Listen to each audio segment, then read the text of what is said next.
नमस्कार,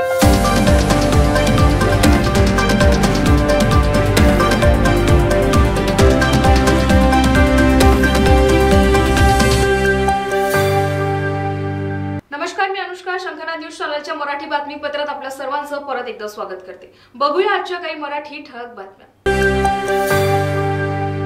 देशाच्या संविधानाला 75 वर्ष झालेली असताना संवैधानिक अधिकारासोबतच राष्ट्रीय स्वयंसेवक संघाचे स्वयंसेवक नागरी कर्तव्यांचे धडे देणार आहेत. पुढील वर्षी वाटचाल करणाऱ्या राष्ट्रीय स्वयंसेवक संघाने यासाठी पंचपरिवर्तन अभियानांतर्गत कृती आराखडा तयार केला आहे. याविषयीची माहिती राष्ट्रीय स्वयंसेवक संघाचे अखिल भारतीय प्रचार प्रमुख सुनील आंबेकर यांनी बुधवारी पत्रकार परिषदेत दिली. यामध्ये पंचपरिवर्तन म्हणजे सर्व समाजाने एकत्रितपणे समाज परिवर्तन घडविण्याचा प्रयत्न असून यात नागरी कर्तव्याचाही समावेश होतो. दिनांक 15 ते 17 मार्च दरम्यान राष्ट्रीय स्वयंसेवक संघाच्या अखिल भारतीय प्रतिनिधी सभेची बैठक नागपुरातील रेशीमबाग स्थित स्मृती मंदिर परिसरात होत आहे. यावेळी अयोध्येतील राम मंदिर लोकार्पण रामलला प्रतिष्ठापन सोहळ्याच्या निमित्ताने सरसंघचालक डॉक्टर मोहन भागवत यांनी सूतोवाच केल्यानुसार अभिनंदन प्रस्तावासोबतच रामराज्याप्रमाणे सामाजिक परिवर्तनाची निरंतर प्रक्रिया पुढे नेण्याच्या दृष्टीने एक प्रस्ताव या प्रतिनिधी सभेत होणार असल्याचे त्यांनी एका प्रश्नाचे उत्तरात स्पष्ट केले. वो सब मिलकर माननीय सरकारवाजी का चुनाव करेंगे. तो ये चुनाव भी इस बैठक के दौरान ही होगा. जैसे जैसे ये सारे निर्णय होते जाएंगे आपको समय समय पर इसकी सूचना हम लोग देंगे.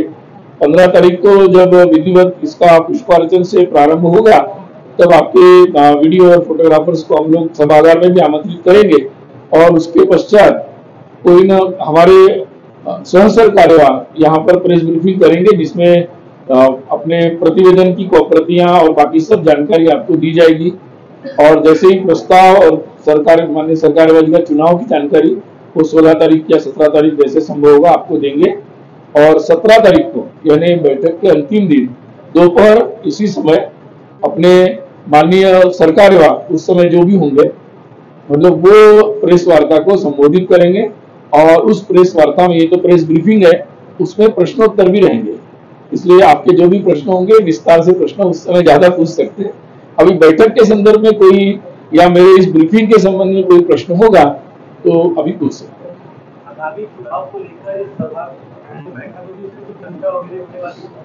ऐसा है कि जो भी वर्तमान परिस्थिति में सारे विषय चलते रहते हैं उन विषयों पर यहाँ पर अपने अपने अनुभव और परिस्थिति की चर्चा यहाँ पर स्वयंसेवक करते हैं. जिन जिन बातों पर चर्चा होगी आपको विस्तार से 17 को बताया जाएगा. ऐसा है सीए विषय पर हम लोगों ने ये तो अभी तो रूल्स बने हैं केवल, बाकी सीए का प्रस्ताव तो पहले ही हो गया था तो हमने तो इसका पहले से ही समर्थन कर दिया है. अभी निश्चित नहीं है. उस पर भी पहले ही मतलब संघ के द्वारा इस बात को पहले भी कहा गया है. और जब उत्तराखंड ने इस बात को लेकर आए थे उस समय इस बात के हम लोग समर्थन में है और इससे लोगों के अधिकार ही व्यापक होंगे.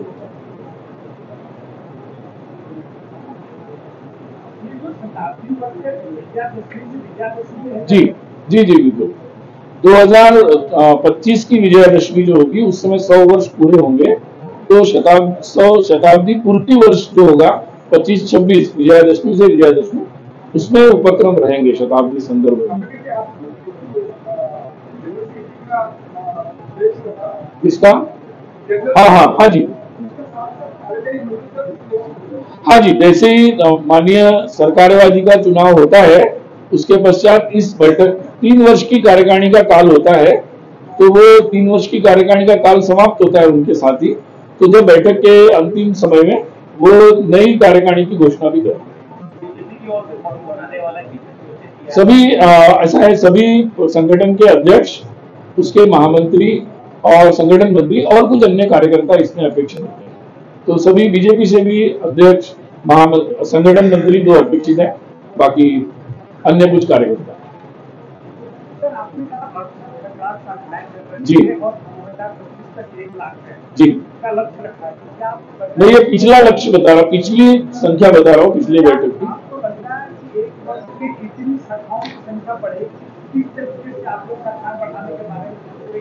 ऐसा है कि ये 68,000 जो मैंने बताया वो पिछली बैठक का है, पहली बात। और दूसरी बात ये, अभी तो इस बैठक में तो हम समीक्षा करेंगे कि कितनी शाखाएं हुई है, तो आपको बताया भी जाएगा, पहली बात। दूसरी बात ये है कि आने वाले समय में ये जो हमारा शाखा वृद्धि को विस्तार का जो कार्य होता है, उसके लिए लगभग 3,000 लोगों ने अपना 2 वर्ष का समय दिया था, और आने वाले समय में भी ऐसा और कुछ लोग समय देंगे। तो एक शाखा जो होती है सक्षम, वो दूसरी शाखा को बढ़ाते हैं, दूसरी शाखा का विस्तार करते हैं, ये उसकी विस्तार की पद्धति होती है। तो इस क्रम से इतनी हमें लगता है कि इतनी सक्षम शाखाएं होगी कि जो इतना विस्तार कर लेगी। उसका ऐसा है कि ये एक प्रवाही संगठन है, सामाजिक संगठन, तो हर समय इसकी चिंता होती रहती है। कार्यकर्ता स्वयंसेवक इतने हैं, सक्षम है कि वो इसकी चिंता करते रहते हैं।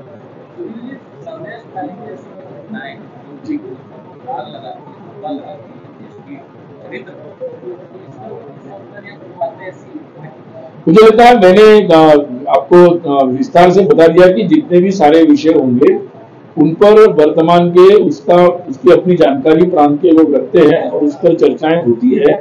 बाकी निश्चित कौन से विषयों पर क्या चर्चा होगी, कार्यकारी मंडल अनुमोदित करता है कि इन विषयों पर प्रतिनिधि सभा में चर्चा होगी।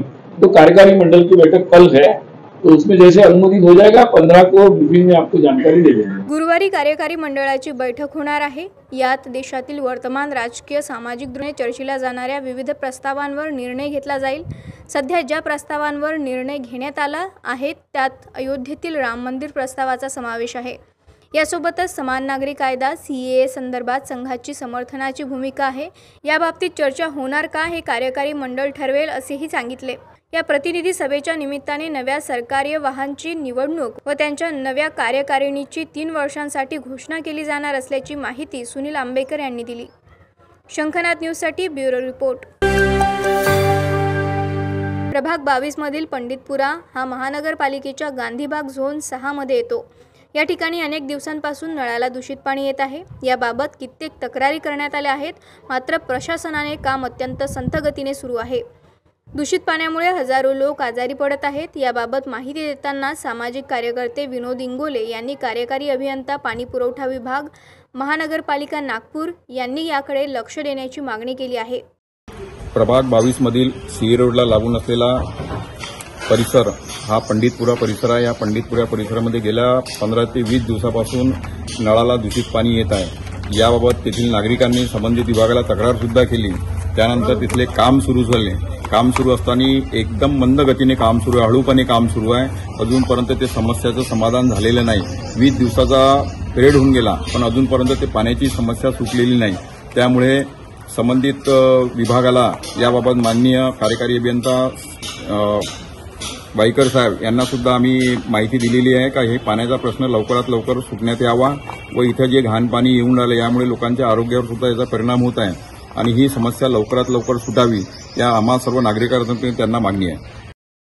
पुढच्या काही दिवसात दूषित पाण्याची समस्या दूर झाली नसल्यास महानगरपालिका प्रशासनाला घेराव घालण्याचा इशारा अनिल कुमरे, सागर श्रोते, मुकेश पोटे, गजू पोटे, योगेश पंडित, राजू कुमरे आणि उमेश कामठे यांनी घेतला आहे। कॅमेरामॅन प्रवीणसह सनी भोंगाडे, शंखनाद न्यूज, नागपूर।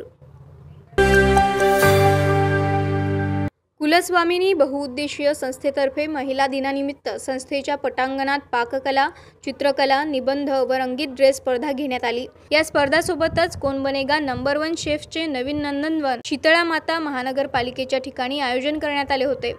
इथे आपण आलो आहे। आपण कुलस्वामिनी बहुउद्देशीय संस्थामध्ये हर्षाताईंनी आम्हाला आमंत्रित केलं आहे। इथे त्यांनी जागतिक महिला दिनानिमित्त जो प्रोग्राम केलेला आहे त्याच्याबद्दल मला खूप छान वाटलं आहे आणि मी सगळ्यांना जे पण सगळे कंटेस्टंट आहेत त्यांना मी सगळ्यांना खूप कॉंग्रॅच्युलेशन्स देते। ज्यांनी नंबर 1 शेफ जे इथे आले होते त्यांनी सगळ्यांनी छान डिशेस बनवल्या आणि छान आपलं अचिव्हमेंट्स केलेले आणि लहान लहान मुलं जे आहेत त्यांनी छान ड्रॉइंग कॉम्पिटिशन्समध्ये वगैरे पार्टिसिपेट केलं आहे। त्या सगळ्यांना मी कॉंग्रॅच्युलेशन्स करते आणि हर्षाताईंनी मला इथे बोलवल्याबद्दल सगळ्या मॅम थँक्यू खूप। नागपूर इथे राहणारी त्याचबरोबर नंदनवन क्षेत्रात इथे समाजसेविका म्हणून कार्यरत असणारी त्याचबरोबर कुलस्वामिनी बहुउद्देशीय संस्था याची हर्षा सिलेकर सचिव मी इथे वेगवेगळे कार्यक्रम आयोजित केलेले होते आणि विविध स्पर्धा आपण आयोजित केलेल्या होत्या. कोण बनेल नागपूरच्या नंबर 1 शेफ याची आपण पाककला इथे घेण्यात स्पर्धा आयोजित केलेली होती. त्याला आपल्याला भरभरून प्रतिसाद मिळालेला आहे. पाककलामध्ये प्रथम, द्वितीय आणि तृतीय असे पारितोषिक आपण आपल्या संस्थेच्या वतीने देण्यात आलेले आहेत. त्याचबरोबर विविध स्पर्धा आपण इथे आपल्या संस्थेच्या वतीने इथे घेण्यात आलेल्या आहेत.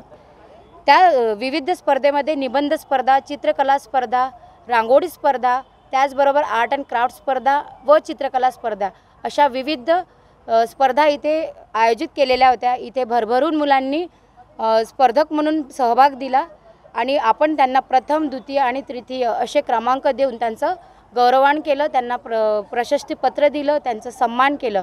त्याचबरोबर आपल्या कार्यक्रमाचे आयोजक श्री विलासजी पाटील त्यांचे सहकार्य आपल्याला लाभलं आणि आपल्या या नंदनवन परिसरात अतिशय छान कार्यक्रम आपण इथे घेतलेला आहे. त्याचबरोबर या स्पर्धेच्या निमित्ताने सुप्रसिद्ध chef Vishnu Manohar, chef Neeta Anjankar, Gayatri school and college Nandanvan यांच्या सहसचिव अनघा सालपेकर, सुप्रसिद्ध लेखिका, समाजसेविका, उद्योजिका श्रेया आशिष पाटील यांची प्रामुख्याने उपस्थिती होती. या कार्यक्रमाचे संचालन कुमारी श्रद्धा विश्वेर यांनी केले. प्रथम पारितोषिक अमृता जयस्वालवादी हिला मिळाले. संस्थेचे अध्यक्ष लक्ष्मणजी उमरेडकर, सचिव हर्षा देवेंद्र सिलेकर, योगिता पोनीकर या स्पर्धेत प्रमुख भूमिका होती. शंखनाद न्यूजसाठी ब्युरो रिपोर्ट. तर या होत्या आजच्या प्रमुख बातम्या. परत भेटूया नवीन बातमीपत्रासह. तोवर नमस्कार. सर्व प्रकारच्या पाळीव प्राण्यांसाठी अत्यंत गुणकारी इनोटॉक्स पौष्टिक आहार. नैसर्गिक वापरा, केमिकल टाळा. इनोटॉक्ससह रोगराईस आळा घाला. पशुखाद्य टेक्नॉलॉजिकल ऑडिटिव्ह उत्पादनासाठी महाराष्ट्रातील सर्व जिल्हे व तालुक्यात डीलर्स नेमणे आहे. अधिक माहितीसाठी संपर्क करा 8446625542 7387775157.